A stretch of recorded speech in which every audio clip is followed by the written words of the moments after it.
Well, this is the old house where I was raised. Getting pretty old now, it's over 100 years old. I remember Mom used to come on the old back porch and say, "Hey son, come on home, it's supper time." We'd all go in as a family and have supper together. And this is where one day I looked up in the sky and I saw a big old airplane. I said, "God, one day I want to be on that plane." 45 years later, we're still here. And the thing that brings me the most joy, friends, is to tell people about Jesus. Hi, everybody, and welcome to our very first At Home with the Heritage Singers. We're excited about it, and you're going to find out things you've always thought you knew, but you didn't. We're going to go behind the scenes. We're going to have fun. We're just going to have fun. You're going to get to know us on a personal level, and we're excited. We can't wait. Yeah, it's going to be really fun. We're doing an album soon, and we're going to take you behind the scenes of the making of an album, which is really fun to watch.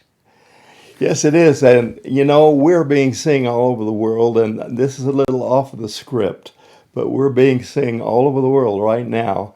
I just want you to know that my son Greg has just been admitted into the hospital with a very troublesome heart problem. And would you all pray for my son Greg? He's been with us all the time and he runs the sound. So please do that for us. We're concerned. Thank you. Dad, I thought today it would be kind of fun to start at the very beginning of how Heritage started, how God laid that dream on your heart. Well, Val, I came from a family on a cattle ranch, and we all sang. I had two brothers and my mom and dad, and we all would sing in church. And little did I know that music would be my life. But we would start at home Friday night. We would sing, have worship. We'd go to church. We'd sing. In the afternoon, we'd go to a youth meeting, we'd sing. So music was a really important part. And then I went to high school. I had a quartet every year, freshman, sophomore, junior, senior. I love Mill Quartet. I know you do. As you will see, You still do. As you will see all through the shows. And so I'm a dreamer. And my wife says, "Max, you're a dreamer and you dream too much." But I have projects in my head. Even at 81, I still got a lot of things to do. That's awesome. So in school, I started, which was kind of crazy to look back now, I started a choir. Okay, now that I cannot see you doing. Well, the year before, we had a fantastic choir director. And then the next year, we had a guy that didn't know, a choir director that didn't know any of us. And I said, "I think I can put something together that would maybe even be as good, if not better than that," which was not And probably. how did that go? Well, not too good with the faculty, but the people seemed to like it. So all through those years, we sang and had a quartet. We sang on television and we traveled for the school. And then it was time to make a big decision. It was time to either stay home and farm and get on that tractor and just count the rows, count the rows of corn. And I made a decision. I went to my dad and I said, "Dad, I'm not going to be on the farm this year." And he says, "What?" Didn't think that went over too good. Because he had always had me work there. And I said, "No, I want to go to college and I want to go up there and find a job so I can have enough money." And my dad was a pretty hard-nosed farmer, and he said, "Son, I'll tell you one thing, you're on your own," Uh-oh. which meant no money. Yeah. So I said, "No problem, Dad, I'll make it." Yeah. So I went up there and I got a job at a bakery, and I saw this beautiful girl walk by every day. And I said, "Wow, she's beautiful." She looked like, Elizabeth Taylor. Really? Some of you older folks And you're going to remember. tell the story of Mom on the next feed, right? Yeah, Like, I am. yeah. Well, anyway, I knew this girl that knew the lady that walked by where I was working every week, and I saw her and I said, "Could you introduce me to her?" I said, "I got to meet her." She said, "Yeah, I know her." So she introduced us, and we just celebrated our 61st anniversary. So I guess it worked. I guess it worked. Best Absolutely. decision I ever made to have Lucy in my life. Yeah, she's a winner. Then after school, I got a group together and I said, why don't we sing for crusades and find a job Was out? that in Portland, Oregon, or Well, not yet? actually, it wasn't in Portland yet. Oh, okay. This was right after we left college. We all left college and we said, let's just get a job at a regular tire shop or something like that. Okay, And then we'll might work. sing for these crusades. And they said, okay, let's do that. So we did that. And then all of a sudden it got so pretty popular and we were busy. But then we decided, why don't we go ahead and really get involved in ministry? Yeah, that's where your heart's always been. Yeah, and then I lived in Boise, and I got a call. Sports, I thought, was my life. Yeah. Sports and music, and Third base, right? I played third base. Yeah. Max, the third baseman. And now this is fast pitch softball, not the easy stuff. So I got a call from Portland, Oregon, from a large company. He said, Max, we're putting together a championship softball team, and we'd like to try you out to see if you're good enough. So my wife and I and my kids, we all got in the car and drove to Portland, and they tried me out, and they said, Max, we want you to be on our team. So I started working at this large company, Uh-huh. and In Portland, right? in Portland, Oregon now. I was in Portland. And then I started a group called the Rose City Singers. Yeah. Don't we have a picture of them around here? Rose City Singers. I think we do. Well, anyway, there's a picture around here somewhere. But we started, and then we would go to schools, we'd go to colleges, and we were kind of the PR tool for this large company. Okay. And you would do secular Yeah, well, and sacred music, or? in the afternoon, on Saturday afternoon, we would do a gospel program. Okay. Then Saturday night, yeah, here it is. This was the Rose City Singers,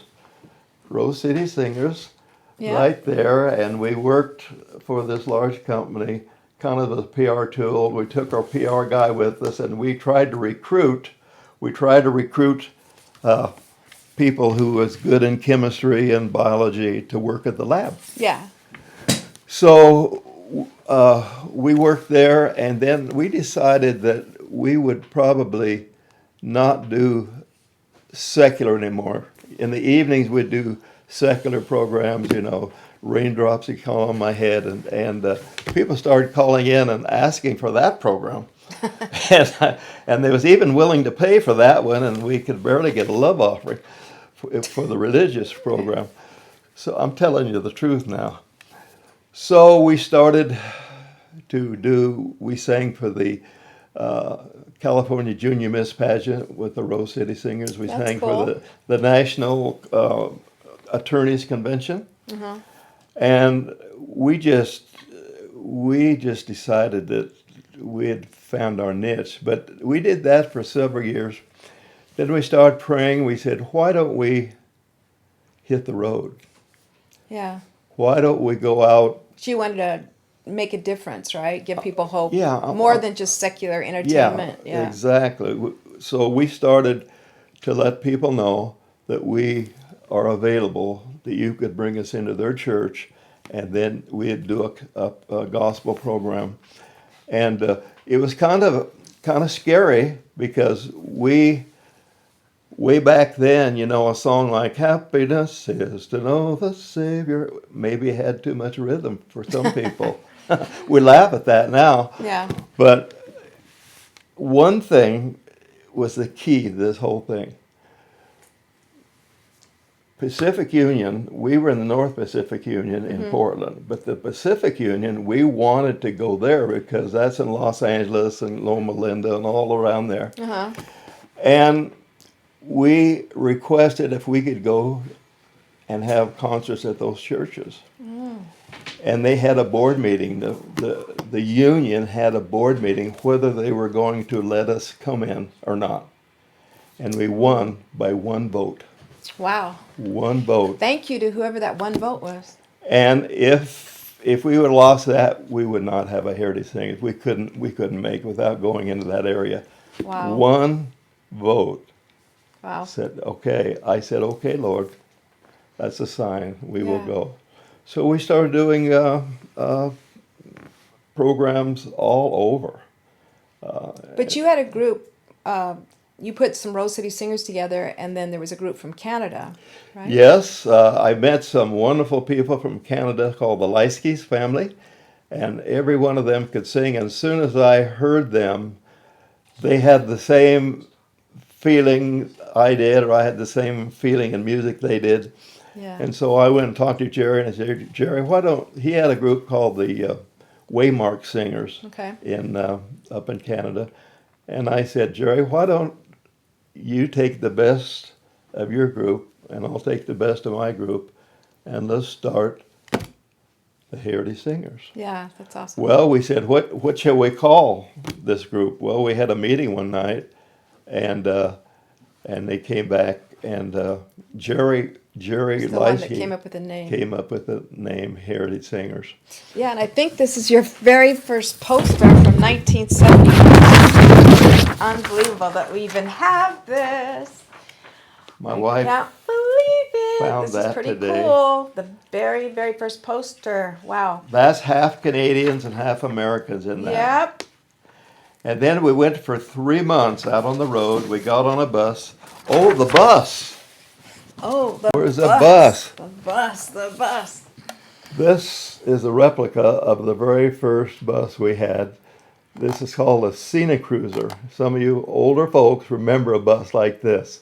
And we bought an old bus. It was old. But God knew this is a bus we should have. Yeah, what is the story behind this bus? Well, we found out that in San Francisco they had a bunch of these buses on the lot, and if you were a group that was going out to schools and doing good and anti-drug and this sort of thing, they would give you a special price on that the bus. So we sent a couple of 2 or 3 guys down. I think Jerry Leiske and Bruce Twing, I think, flew from Portland to San Francisco, and they went out in the lot, started looking at buses, and they saw this one bus, and there was a man out there. And they said to him, we don't know anything about buses. He said, this is a bus you should have. It was the ugliest bus on the lot. And they said, really? Are you sure? Are you sure? Yeah. He said, this is the bus you should have. Wow. So they drove it around, and then they took it to the main office. Well, the main office was the people out on the lot. It was closed that day. No one was supposed to be on that lot. So Jerry Leiske and Bruce Twing started asking them, could we buy this bus? Well, they said no, because it has to have so many miles on it before we can sell it. Oh, okay.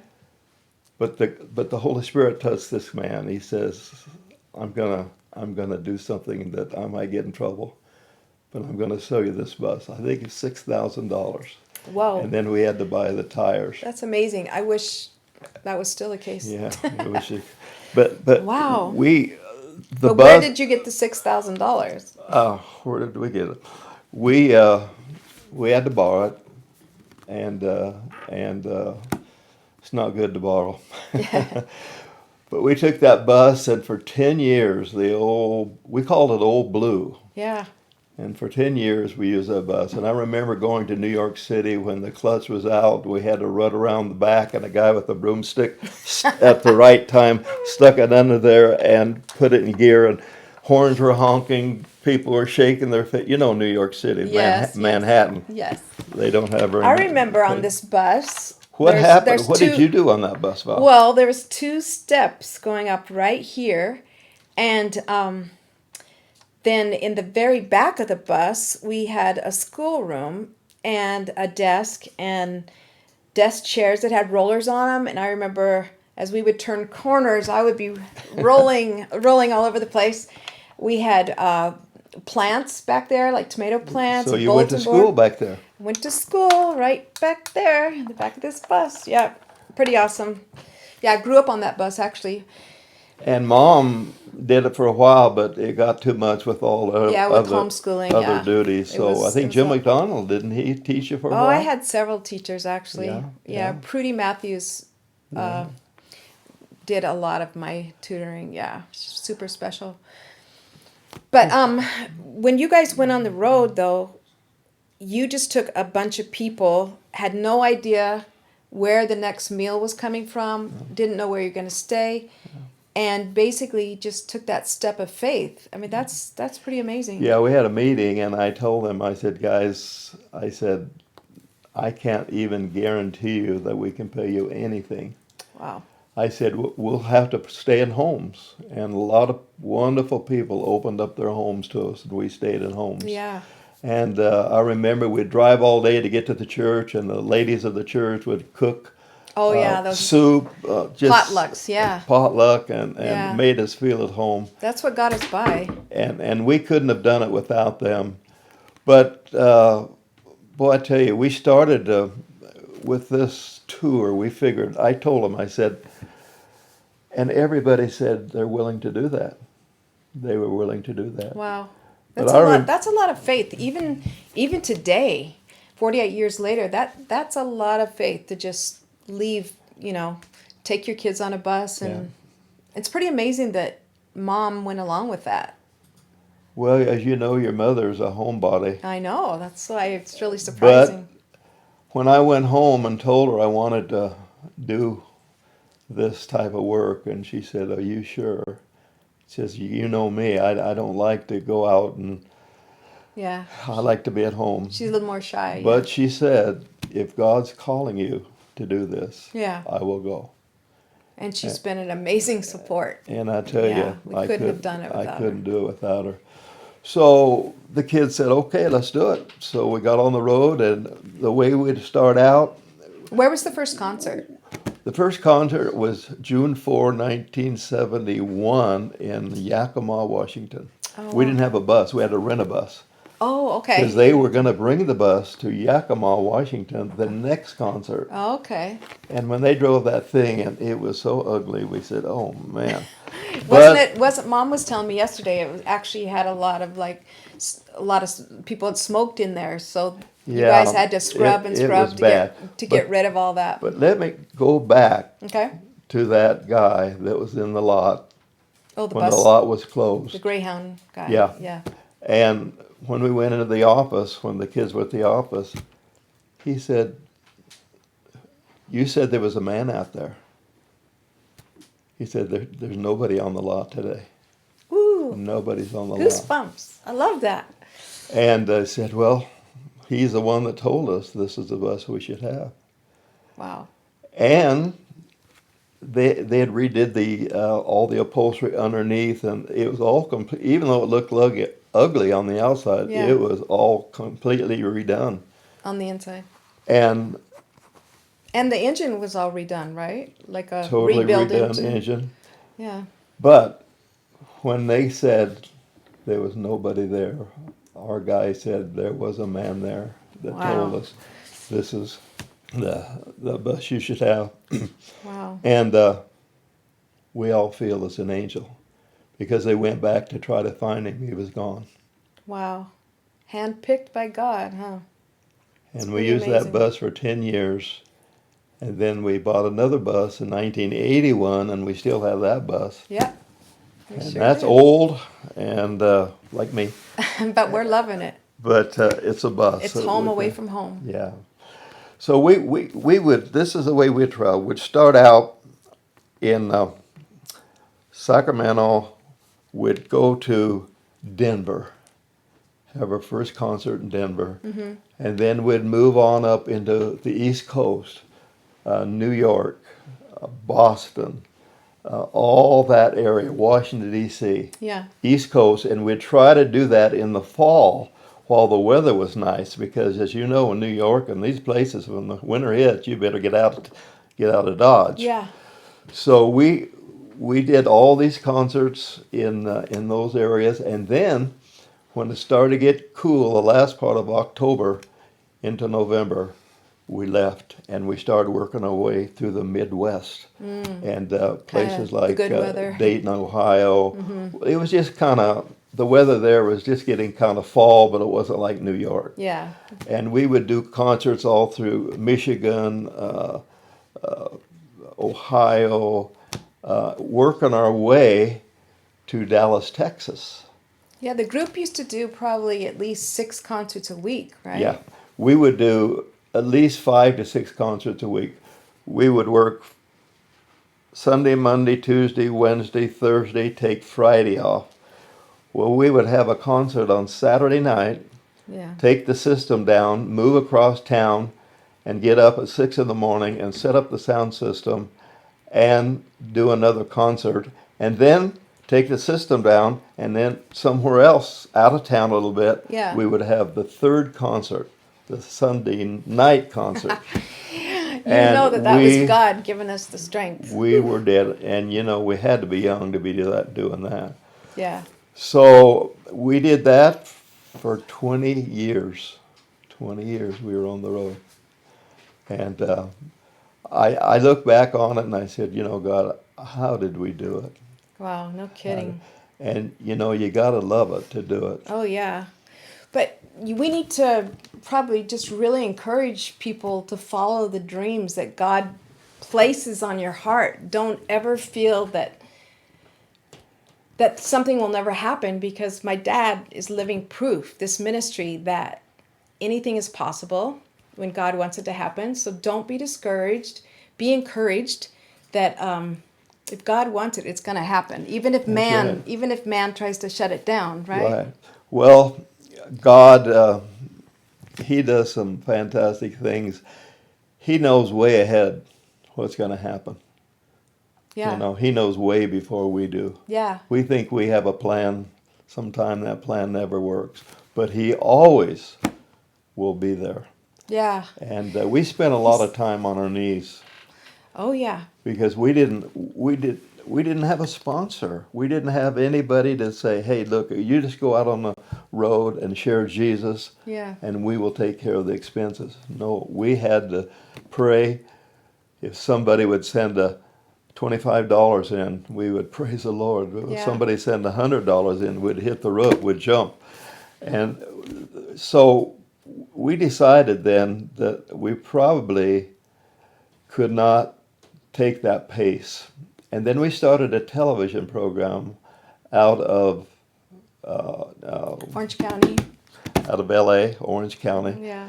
and it was TBN. TBN, Keep on singing. Jen Crouch, and we just we'd be on the road, and then we'd go in and we would do 13 shows in 1 week. Wow. That's a lot. Then we did over 200 shows. Yeah, that's a lot. And one of the reasons, Val, that we're doing this, Yes. because people can see this all over the world at any Yeah. time. Yeah. You don't have to be there exactly when it's live. You can come the next evening, the next morning, and see it. What is happening in the world today is changing. Right. We was able to it was always difficult, but we was able to have companies buy our CDs and this sort of thing. A lot of those companies are closed down. And the love offerings haven't changed much. Yeah. So we figured if we did something like this at home with the Heritage Singers, they will see us more. You will see us more. You people will see us more. But I need to interject here. It's not just going to be my dad and I. We're actually going to have so many fun things. Not that you and I aren't fun, but we're going to have behind the scenes of recordings of albums. We're going to have special guests of older singers, current singers. It's going to give you, It's going to be really down home. yeah, but you get to see kind of behind the scenes, which is really going to be fun. Like right there, you see my husband. He's Art Mappa. He's working on our new album. Art's doing it, and Jim Hammerly and Tim Davis is doing the vocal arranging. So we're excited. It's been a while since we made an album, so we're excited to get back in the studio. And this show today is just kind of a taste of what it's going to be. Only I think it's going to be so much more amazing because we're going to have a lot of the singers here. We'll be doing live streams with the whole group, with singing at concerts. And next Tuesday, I want you to know that February 12th, we're going to have another one of these shows. But then after that, our official Patreon launch date is February 12th. And the way that you can follow us. What is that, Patreon? Patreon is kind of the mothership that's just controlling this program. It's At Home with the Heritage Singers. It's the weekly streaming show. And if you go to Patreon and sign up, that would be awesome. How much will it cost? It's just $3 for $3 the month, unless you want to give more. But it's a way to keep our ministry afloat. Plus, it's a way for us to connect as well. And we're going to be taking, when you write us questions, we're going to be talking to you and answering questions back and forth. And today, we want to know where people are listening from. Write us into there. Let us know where you're, Africa, India, wherever. Yeah, it'd be fun to know where you guys are watching from.